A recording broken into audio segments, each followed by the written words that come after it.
देश की पहली अंडर रिवर टनल में मेट्रो का हो रहा है शुभारंभ। इन मेट्रो सेवाओं के संचालन से हावड़ा और कोलकाता के बीच कनेक्टिविटी होगी सुगम। कवि सुभाष मेट्रो स्टेशन एवं हेमंत मुखोपाध्याय स्टेशन के बीच मेट्रो सेवाएं शुरू होने से महानगर के व्यस्त ट्रैफिक में आएगी कमी। वहीं पश्चिम कोलकाता एवं उपनगरीय क्षेत्रों में सब अर्बन ट्रांसपोर्ट सिस्टम को मिलेगी मजबूती। पश्चिम बंगाल के सर्वांगीण विकास के ऐसे मजबूत इरादे से ही तो बनी है मोदी सरकार की गारंटी। आधुनिक शहरी परिवहन के क्षेत्र में पिछले 10 वर्षों में प्रधानमंत्री श्री नरेंद्र मोदी जी के विजनरी लीडरशिप में मेट्रो रेल नेटवर्क के निर्माण में देशवासियों की यात्रा को तेज, सुरक्षित और आरामदायक बनाया है। वर्ष 2014 में जहां देश भर में मात्र 248 किलोमीटर मेट्रो का परिचालन 5 शहरों में किया जा रहा था, वहीं आज देश के 20 शहरों में 900 किलोमीटर से अधिक मेट्रो की सेवाएं उपलब्ध है, जबकि 27 शहरों में लगभग 958 किलोमीटर मेट्रो रेल नेटवर्क का कार्य समाप्त होने को है। प्रधानमंत्री श्री नरेंद्र मोदी जी द्वारा 2016 में भूमि पूजन के साथ पुणे मेट्रो की आधारशिला रखी गई। पुणे मेट्रो 33 किलोमीटर लंबी परियोजना है। आज रूबी हॉल क्लिनिक से रामवाड़ी तक 6 किलोमीटर का सेक्शन संचालन के लिए तैयार है और इसका उद्घाटन माननीय प्रधानमंत्री जी द्वारा किया जा रहा है। साथ ही पीसीएमसी से निगड़ी तक के एक्सटेंशन का भूमि पूजन भी प्रधानमंत्री जी के कर कमलों द्वारा किया जा रहा है। कोची देश की पहली मेट्रो प्रणाली है जो रेल, सड़क और जल परिवहन सुविधाओं को जोड़ता है। कोची मेट्रो के फेज 1 की लंबाई लगभग 28 किलोमीटर से ज्यादा है। आज कोची शहर के परिवहन की एक महत्वपूर्ण कड़ी त्रिपुनेथुरा मेट्रो टर्मिनल का उद्घाटन हमारे दूरदर्शी प्रधानमंत्री श्री नरेंद्र मोदी के द्वारा होने जा रहा है। उत्तर प्रदेश के सबसे ज्यादा शहरों में मेट्रो सेवा का विस्तार हुआ है। अब आगरा में ताज ईस्ट गेट से मनकामेश्वर तक निर्मित 6 किलोमीटर लंबे प्रायोरिटी कॉरिडोर के अंडरग्राउंड सेक्शन को 2 साल से भी कम समय में शुरू करके नया कीर्तिमान बनाया है। माननीय प्रधानमंत्री द्वारा आगरा में मेट्रो रेल सेवा का होने जा रहा है शुभारंभ। नमो भारत ट्रेन के साथ देश में शुरुआत हुई एक नए अध्याय की। दिल्ली गाजियाबाद मेरठ के बीच 17 किलोमीटर लंबे प्राथमिक खंड का उद्घाटन माननीय प्रधानमंत्री जी द्वारा किया गया। इसी कड़ी में आज दुहाई से मोदी नगर नॉर्थ के बीच का 17 किलोमीटर लंबा दूसरा खंड भी जुड़ने जा रहा है, जिसके साथ साहिबाबाद से मोदी नगर नॉर्थ तक 34 किलोमीटर के खंड पर नमो भारत ट्रेनें दौड़ेंगी। इस खंड का उद्घाटन आज माननीय प्रधानमंत्री जी के द्वारा किया जा रहा है। आज देश के शहरी परिवहन के क्षेत्र में प्रधानमंत्री जी द्वारा एक महत्वपूर्ण पहल की जा रही है, जिसका उद्देश्य जनता को सर्वोत्तम सुविधाएं प्रदान करना है। विकास की इन सुंदर झलकियों के लिए बहुत बहुत धन्यवाद। माननीय प्रधानमंत्री महोदय से सादर अनुरोध कि भारतीय रेल के विकास की गति को शक्ति देने हेतु Kavi Subhash, Taratala, Ruby Hall Clinic, SN Junction, दुहाई एवं ताजमहल गेट से 6 नई मेट्रो सेवाओं उनकी प्रथम यात्रा का शुभारंभ करें।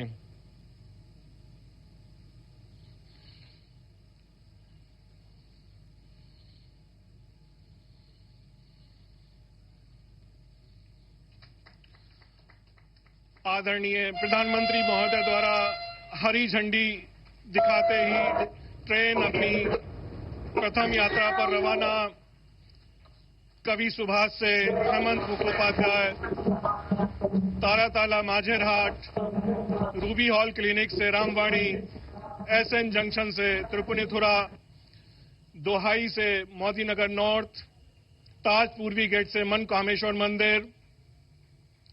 भारत की प्रगति की दिशा में एक अविस्मरणीय कदम और इस क्षण के साक्षी बनते हुए हम सभी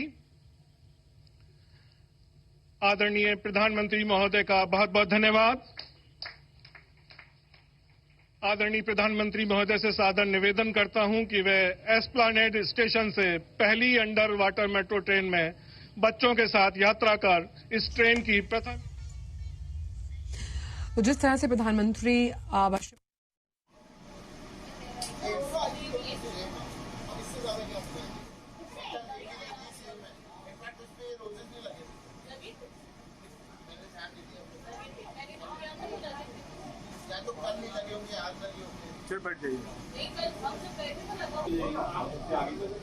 अच्छा आपको मोबाइल हो गया सर काम? सुनो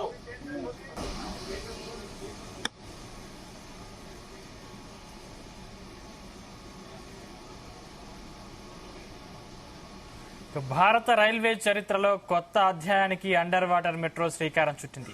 అత్యంత లోతైన హౌరా మెట్రో స్టేషన్ గుండా నీటి అడుగున మెట్రో రైలు పరుగులు పెడుతోంది. ఇందుకు కోల్కతాలోని ఈస్ట్ కోస్ట్ మెట్రో కారిడార్ వేదికగా మారింది. ఈ కారిడార్లోని హౌరా మైదాన్ ఎస్ప్లానెడ్ సెక్షన్లో ఈ అండర్ వాటర్ మెట్రో సేవలు ప్రయాణికులకు అద్భుత అనుభూతిని పంచనుంది. దేశంలోనే ఫస్ట్ టైం ఈ అండర్ వాటర్ మెట్రో సేవలకు ప్రధాని మోదీ శ్రీకారం చుడుతున్నారు. హుగ్లీ నది జలాల కింద ఈ మెట్రో ప్రాజెక్టు రూపుదిద్దుకుంది.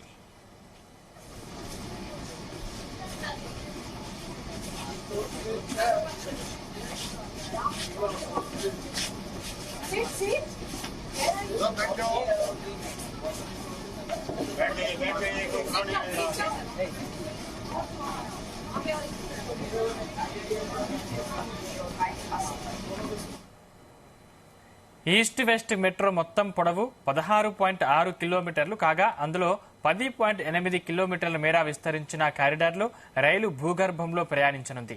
ఇందులో పూర్తిగా నది జలాల కింద నుంచి 520 మీటర్ల మేర రైలు పరుగులు పెట్టనుంది. 45 సెకండ్ల పాటు సాగే ఈ నది గర్భ ప్రయాణం మెట్రో రైలు ప్రయాణికులకు కొత్త అనుభూతి ఇవ్వనుంది. ఇక దేశంలో తొలిసారిగా నది అడుగున నిర్మించిన తొలి రవాణా టన్నెల్ కూడా ఇదే కావడం విశేషం.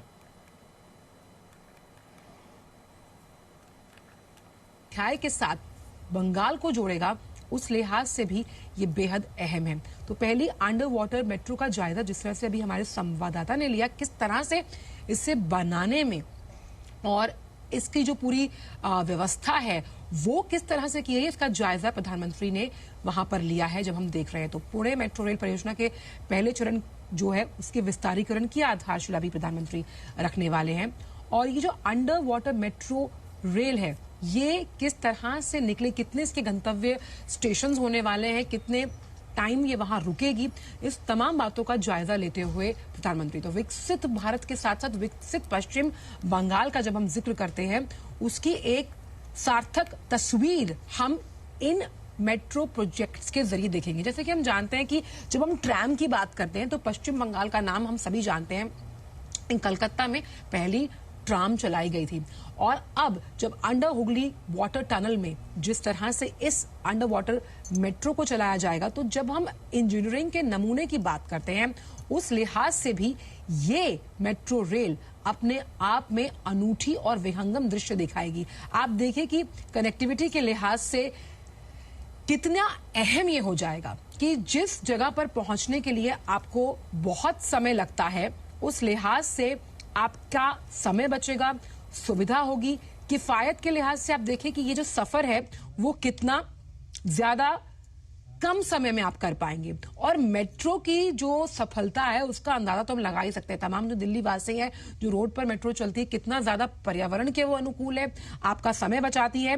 और साथ ही साथ जब हम किसी भी राज्य की प्रगति की बात करते हैं उसकी प्रगति जो तमाम ये जो कनेक्टिविटी से जुड़े हुए परिवहन के अलग अलग माध्यम हैं उनसे जुड़ी हुई है. तो ये कनेक्टिव प्रधानमंत्री पहुंच गए हैं यहां पर 15,000 करोड़ रुपए से अधिक की मेट्रो परियोजनाओं के उद्घाटन और शिलान्यास के लिए. उनके स्नेह, उनकी कृपा और उनकी गर्मामयी उपस्थिति के लिए करीब करीब अगर पीक आवर में आप देखें तो 1 घंटे से ज्यादा का समय लगता था क्योंकि इतना ज्यादा जाम यहाँ पर रहता था. इसके साथ ही जो ध्वनि प्रदूषण है क्योंकि इतनी गाड़ियां रहती थी उनके हॉर्न तो वो भी एक कह सकते हैं कि एक बड़ी परेशानी का सबब था. और यहाँ पर जो वातावरण में जो प्रदूषण है गाड़ियों का जो धुआं निकलता था उससे भी तमाम दिक्कतें होती थी। और आप ये देखिए कि हावड़ा स्टेशन से लेकर अगर एस्प्लैनेड स्टेशन की अगर हम बात करें तो कुछ ही मिनटों के अंदर ये दूरी तय हो जाएगी। आप कल्पना करिए कि आपको 1 घंटे का सफर करना है और आप 5 मिनट के अंदर आप मुख्य जो शहर है कोलकाता या हावड़ा वहां पर आप पहुंच। बड़ी संख्या में जो लोग हैं वो कोलकाता में कामकाज के लिए हावड़ा से यहाँ पर आते हैं और हावड़ा से जो दूसरी जगह पर कोलकाता की दूसरी जगह पर जाते हैं, क्योंकि यहाँ से इंटरकनेक्ट किया जाएगा पूरे मेट्रो पूरे लाइन में। तो ईस्ट वेस्ट जो कॉरिडोर है इसको पूरी तरीके से कनेक्ट किया जाएगा। तो ये बड़ी सुविधा यहाँ के लोगों को आज के बाद मिलने जा रही है और जिसका इंतजार लंबे समय से कर रहे थे। और चूंकि जैसा कि हमने अपनी रिपोर्ट में भी बताया था कि इंजीनियरिंग का एक कह सकते हैं कि एक महत्वपूर्ण ये पॉइंट है, क्योंकि देश की पहली ऐसी जो मेट्रो है जो नदी के नीचे से चल रही है। और इस लिहाज से अगर देखें तो हम फ्रांस और इंग्लैंड के समकक्ष पहुंच जाते हैं, क्योंकि ऐसी मेट्रो फ्रांस और इंग्लैंड में चलती थी, लेकिन अब भारत के अंदर और कोलकाता शहर में इसकी शुरुआत हुई है। तो उस लिहाज से भी आंचल ये काफी महत्वपूर्ण है। और चूंकि करीब करीब आधा किलोमीटर से ज्यादा का हिस्सा जो हुगली नदी है उसके नीचे से ये ट्रेन जा रही है। और चूंकि जैसा आपने भी बताया था कि हावड़ा जो मेट्रो स्टेशन है वो अब देश का सबसे गहरा मेट्रो स्टेशन है, तो कई सारी चुनौतियां थी, लेकिन हमारे जो इंजीनियर हैं उन्होंने। अच्छा, इसमें नीरज ये भी समझ में आ रहा है कि प्रधानमंत्री ने पहले जायजा लिया कि किस तरह से ये जो इंजीनियरिंग नमूना है अपने आप में इतना अनोखा अनूठा और साथ ही साथ साइंटिफिकली కోల్కతా పరిధిలోని జంట నగరాలుగా పేరొందిన హౌరా సాల్ట్ లేక్లను కలుపుతూ ఈ మెట్రో రైల్వే సేవలను అందుబాటులోకి తెచ్చారు. 16.6 కిలోమీటర్లలో 4.8 కిలోమీటర్ల మార్గం కోల్కతాలోని సాల్ట్ లేక్ సిటీ 5వ సెక్టార్ సెల్డాలోని కీలకమైన ఐటీ హబ్ కు ఎంతో దోహదపడనుంది. హుగ్లీ నది అడుగడుగున నిర్మించిన తొలి మెట్రో సొరంగ మార్గంగా ఇది రికార్డుకెక్కింది.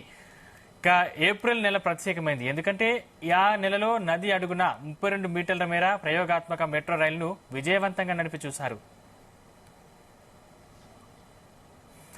ప్రధాని మోదీ ఈ రైల్వే సేవలను లాంఛనంగా ప్రారంభించిన రేపటి నుంచి సాధారణ పౌరుల్ని ప్రయాణికులకు అనుమతిస్తామని కోల్కతా మెట్రో అధికారి కౌశిక్ మిత్రా చెప్పారు.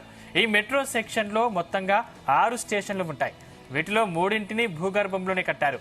అయినా సరే ప్రయాణికులు భూగర్భం లోపలికి బయటకు వేగంగా వచ్చి వెళ్లేందుకు వీలుగా నిర్మించారు.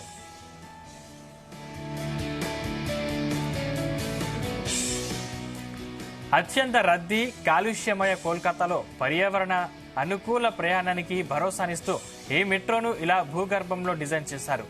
దీంతో కాలుష్యం తగ్గడంతో పాటు ప్రయాణికులకు ప్రయాణ సమయము కలిసి రానుంది.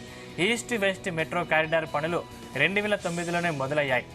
హూగ్లీ నది అంతర్భాగ పనులు మాత్రం 2017లో ఊపందుకున్నాయి. 2019 ఆగస్టులో భూగర్భంలో కొన్ని చోట్ల భూగర్భం జలాలు ఉబికి రావడం, భూమి కుంగడం వంటి ఘటనలతో అండర్ వాటర్ మెట్రో పనుల్లో ఆలస్యం చోటు చేసుకుంది.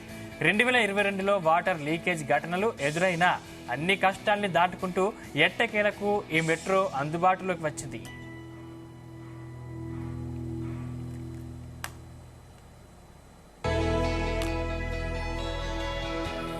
19వ శతాబ్దిలోనే ఇంగ్లీష్ ఇంజనీర్లు భూగర్భ రైల్వే సేవలను అందుబాటులోకి తెచ్చారు. ప్రపంచంలోనే పురాతన భూగర్భ రైల్వే నెట్వర్క్ గా థేమ్స్ టన్నెల్ ను చెప్పుకోవచ్చు.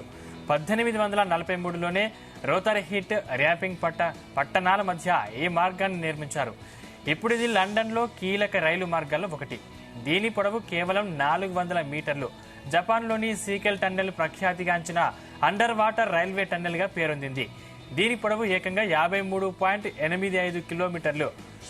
హోన్షు హొకైడో ద్వీపాల మధ్య సుగారు జలసంధి కింద దీనిని నిర్మించారు. ఇది ప్రపంచంలోనే లోతైన పొడవైన రైల్వే టన్నెల్ గా రికార్డు సృష్టించింది. తుర్కియోలోని ఇస్తాంబుల్లో బోస్పోరస్ జలసంధి కింద అండర్ వాటర్ టన్నెల్ నిర్మించారు. ఇది ఇస్తాంబుల్లోని ఆసియా, యూరప్ భూభాగాల్ని కలుపుతోంది.